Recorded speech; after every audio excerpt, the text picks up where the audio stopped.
Hey, everyone. This is Peter Stone.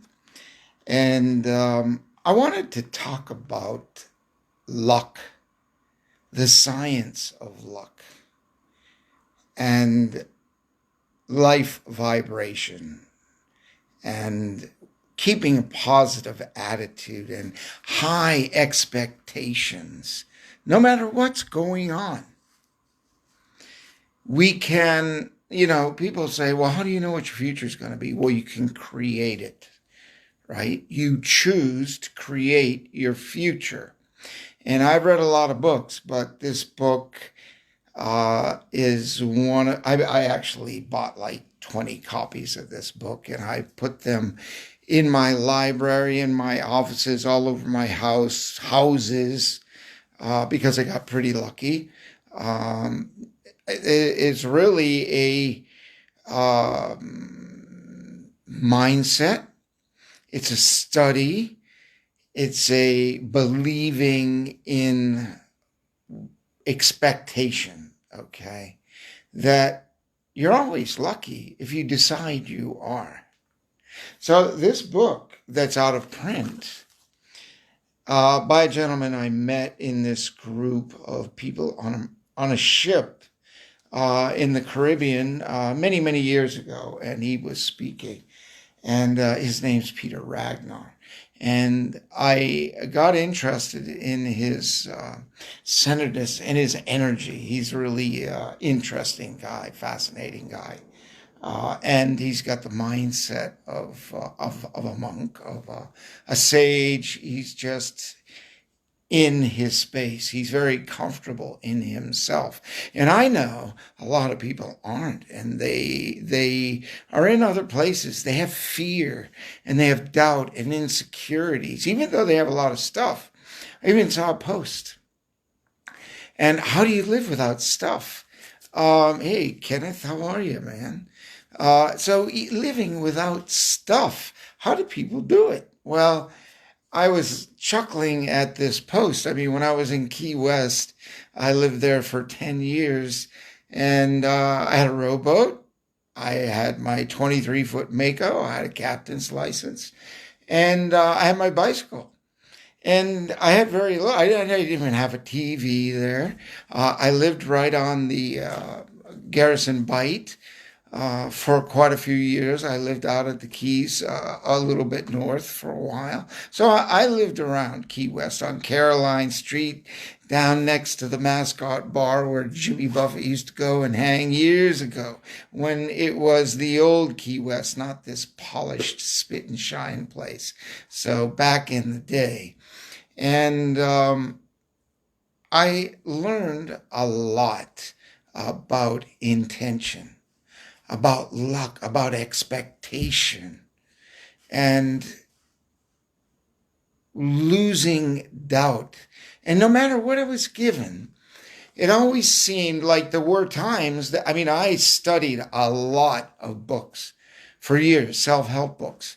And then I realized I got full of self-help books. And then one day I rewrote a self-help book, the entire book, like 170 pages. And I took out every less than useful word and I used everything that was uplifting. All the words were uplifting, but they had the same meaning, but an entirely flipped vibration.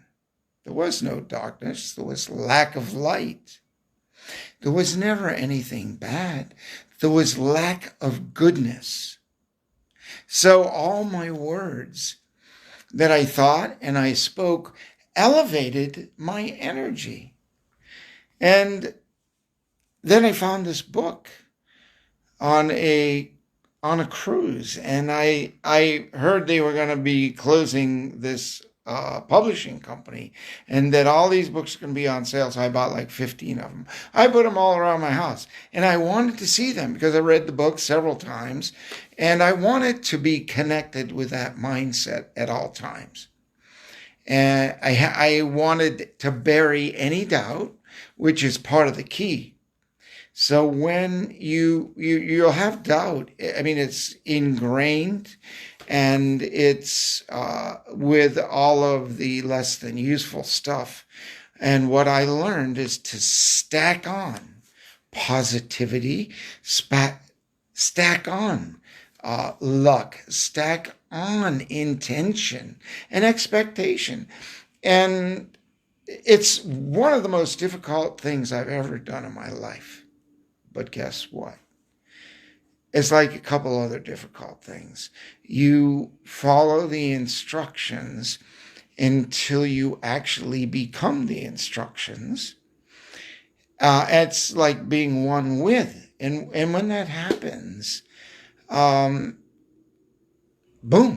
there's like this amazing thing that happens, this connectivity to life on the upside.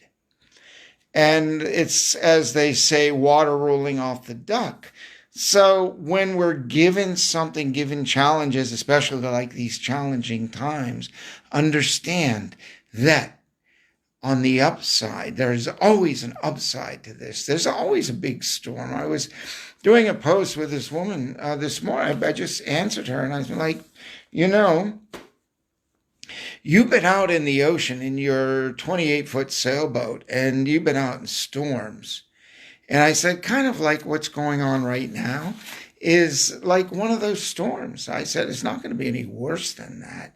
And if you take care of your sails, take care of your boat, and carefully navigate, then you'll get back to port. And you'll get home and the times will be greater because you got through. You figured out how to get through that storm. And that's the storms of life are that way. And it's work to walk above this noise, but I am so grateful, so very grateful that I put forth an effort because I wouldn't settle for less. I don't want to live in a painful world. I didn't want the pain. And I'm like, how am I going to get rid of it? How am I going to shed it? How am I going to walk above this? How am I going to be more productive? How am I going to be more comfortable with me? The self-talk we have, we get the less than useful here and the useful over here. And there's this back and forth, but I don't have that back and forth like I used to, okay? I don't need that deaf ear, loud ear over here. And just paying attention to that and knowing, it really becomes a knowing after a while that it's okay. I expect change. I mean, I don't even begin any of the stories that I have to share, but I can tell you what, the journey is amazing. And because of the effort, my life is like totally changed. And things are things. I have preferences, demands I turn into preferences. And if I don't get my preferences, I know what? God in the universe has something a whole lot better than I had in mind for myself. That's what I know to be a fact. So I welcome whatever comes as my gift daily, every day. It's not like this day's better than that day. I mean, we can say they stimulate I'm more stimulated, or I have more energy in one day than another, perhaps, or some such measurement that does not necessarily affect my internal being and the way I'm just living in life. My uncomfortable or comfortableness in the day. Because I truly, really just go through my day living life in a very neutral but a very positive, charged way. So, Tools. This is a good book. I mean, it's discontinued, but it's a good book. And I didn't flip my screen, so the A-B is backwards. I apologize for that. But I'll learn how to do that one next, because life is a journey. And enjoy your journey today. Well, and every day, but I'll see you on another day. Hey, Kenneth, have a good one. You have a great day. It's my nighttime here in Thailand. I'm going to hit it, get some good rest, and go for a ride tomorrow. We'll see you all later.